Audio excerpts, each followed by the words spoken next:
Assalamualaikum warahmatullahi wabarakatuh, saudara-saudaraku yang dirahmati Allah.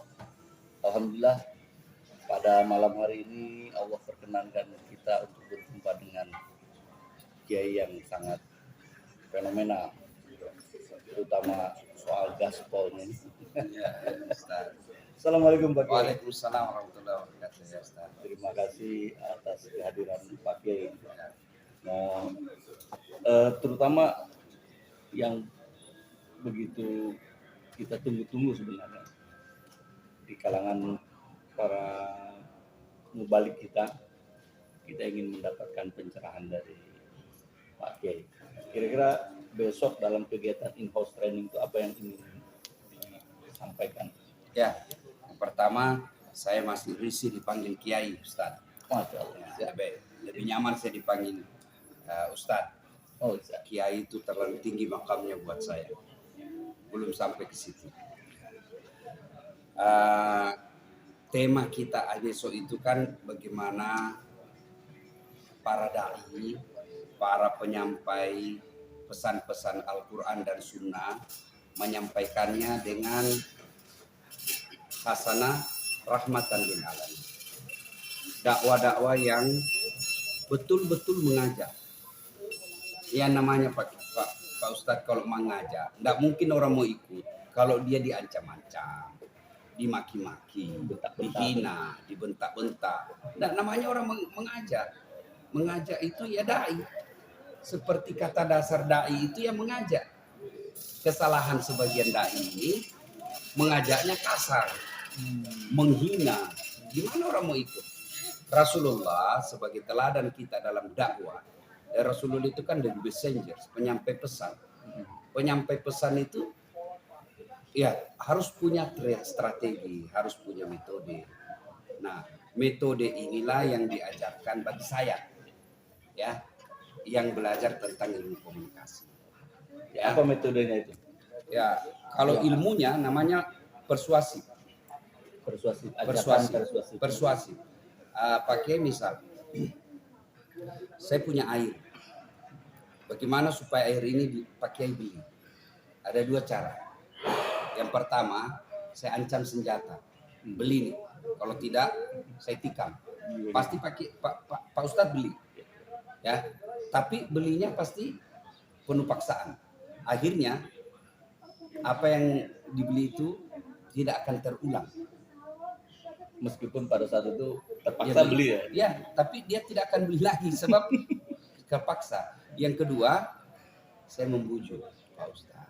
Nilai ini dengan teknik segala macam cara supaya yakin.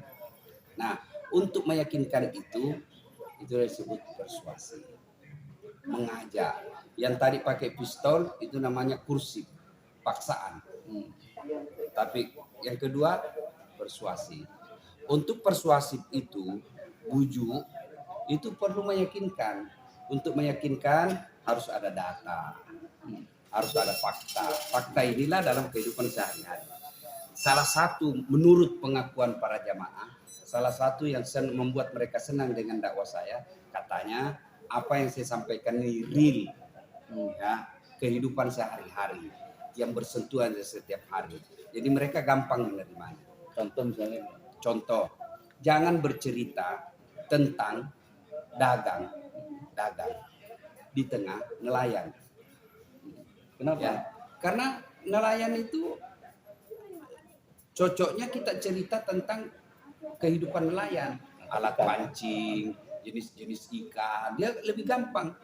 Nah, begitu juga sebaliknya, saya tentu bukan dilarang berbicara di depan seniman, artis, penyanyi.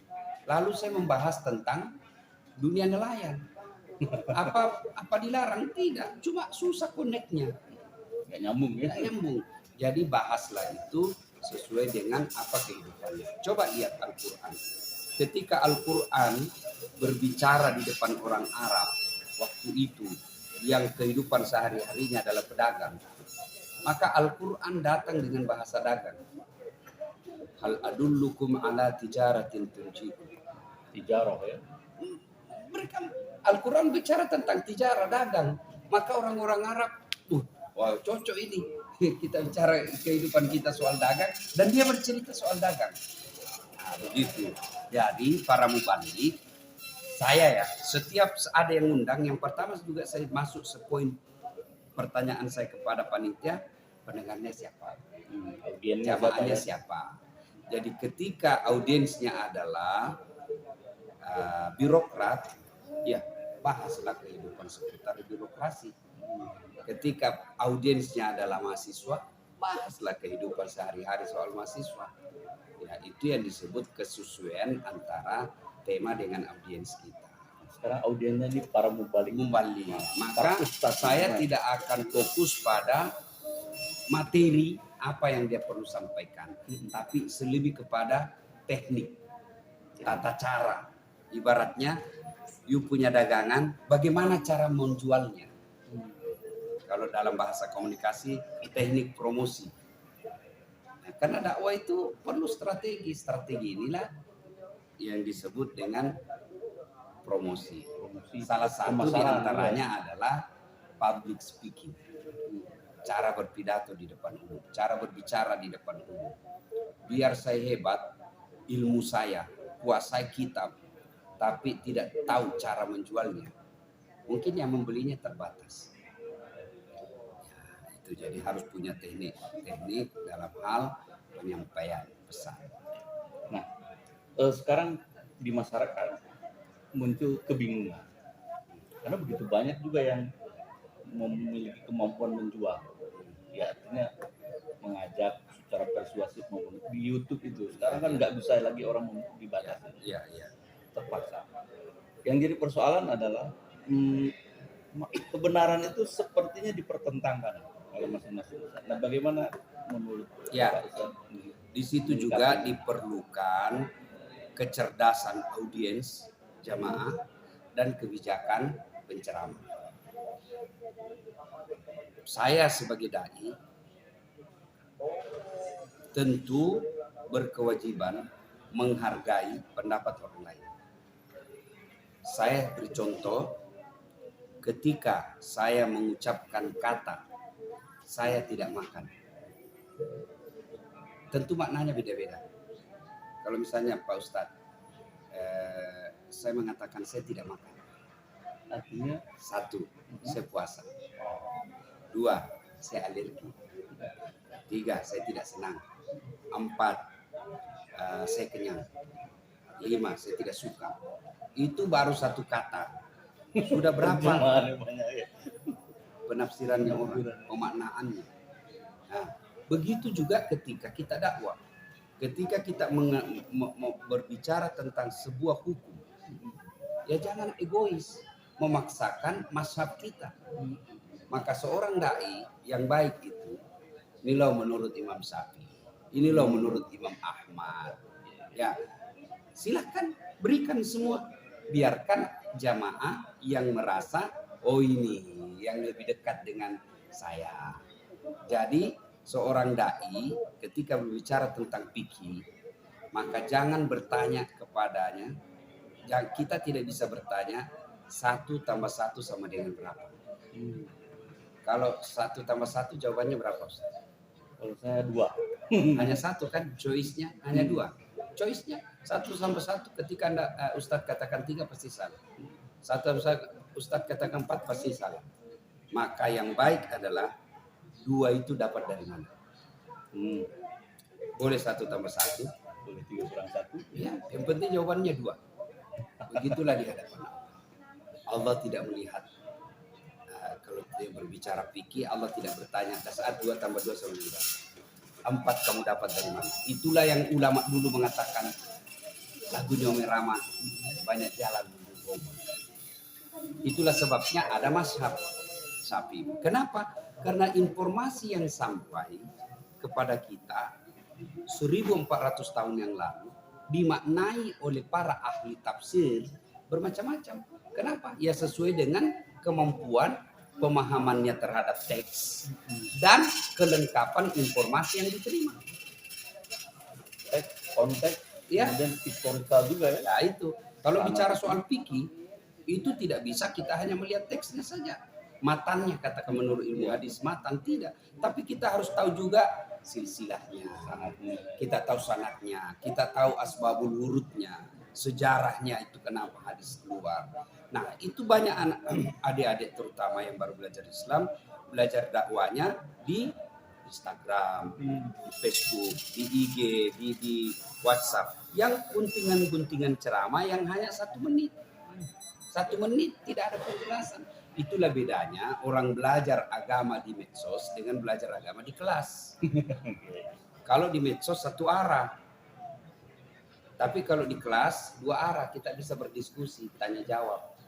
Nah, fokus pada pertanyaan tadi, dua belah pihak harus arif dan bijaksana. Belajar jangan cuma melihat teksnya, tapi juga harus ada munsyid yang membimbing kita. Mubaliknya juga jangan kaku, apalagi memaksakan pendapatnya terhadap pilihan-pilihan yang memang ada pilihan di dalamnya. Kalau 4 pilihan jangan cuma pakai sampaikan 1, sampaikan semua. Inilah menurut ini. Biarkan jamaah yang itu. Insya Allah kalau dakwah-dakwah seperti ini hidup di Indonesia, maka terwujud yang disebut perbedaan adalah rahmat. Ini soal perbedaan ada rahmat ini kan tentu berdasarkan penggalian Pak Ustadz ya. Sehingga saya pernah melihat satu belajar ke Pak Ustadz juga di YouTube saya, bahwa gelar Pak Ustadz di awal doktor, di akhir PhD. Doktornya dalam negeri, doktor juga di memang luar negeri. sekolah Pak, sekolah harus. Tidak bisa instan begitu aja. Ada orang baru 3 bulan tobat langsung mau bikin fatwa sendiri. Wah, tidak. Itu dibutuhkan ulama. Saya meminjam istilahnya almarhum Sayyid bin Said. Kenapa dalam beragama perlu ulama? Logika begini. Pak Ustadz dari Jakarta ke Surabaya. Ustadz punya mobil, punya SIM, punya STNK, punya duit, tahu jalan. Bawa mobil sendiri aman. Ya kan? Bawa sendiri aman. Kenapa tahu jalan? Ada mobil, ada dana, tahu jalan, tidak masalah. Tapi kalau Ustadz tidak tahu jalan, mau bawa mobil sendiri, saya khawatir tujuannya ke Surabaya, nyampenya ke Bandung. Ya kan?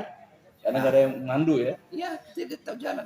Karena tidak tahu jalan, cara paling aman gimana caranya? Naik kereta. Ada yang mandu. Nah, cara amannya mau belajar agama, ya harus ada ulama. Ulama yang membimbing kita. Kalau mau belajar sendiri takutnya salah jalan. Ya, gitu. Oh, itu juga mungkin pemaknaan dari in kuntum yuhibbunallah fattabi'uni yuhibbukumullah. Insyaallah seperti itu maknanya. Jadi memang harus mengikut. Ada ulama, ada mursyid, ada guru. Saya juga begini. Kalau saya ada kebingungan, saya tanya beberapa guru. Ya. Padahal saya ini sudah banyak belajar buku, baca buku. Tapi ketika saya bingung pun, saya tanya beberapa guru dan bukan cuma satu. Saya tanya ulama ini, saya tanya ulama ini, saya tanya ulama ini. Setelah itu saya mengambil kesimpulan, lalu saya berserah diri kepada Allah Subhanahu wa taala. Terima kasih. Terima kasih Pak Ustaz. Terima kasih. Alhamdulillah, saudara-saudaraku yang dirahmati Allah. Demikian yang beliau sampaikan. Silahkan mengambil kesimpulan masing-masing, tetapi bagi para dai mudah-mudahan bisa mencontoh beliau yang terus-menerus belajar dan menambah pengetahuan agar supaya sampai pada tujuan tepat. Ya, dalam mencontoh saya juga itu jangan contoh full A sampai Z, contohlah yang baik. Tentu dalam dakwah saya ini ada juga yang tidak baik. Ya jangan diambil yang tidak baik itu, yang baik-baik saja. Ya, terima kasih. Demikian. Terima kasih. Assalamualaikum warahmatullahi wabarakatuh. Waalaikumsalam warahmatullahi wabarakatuh.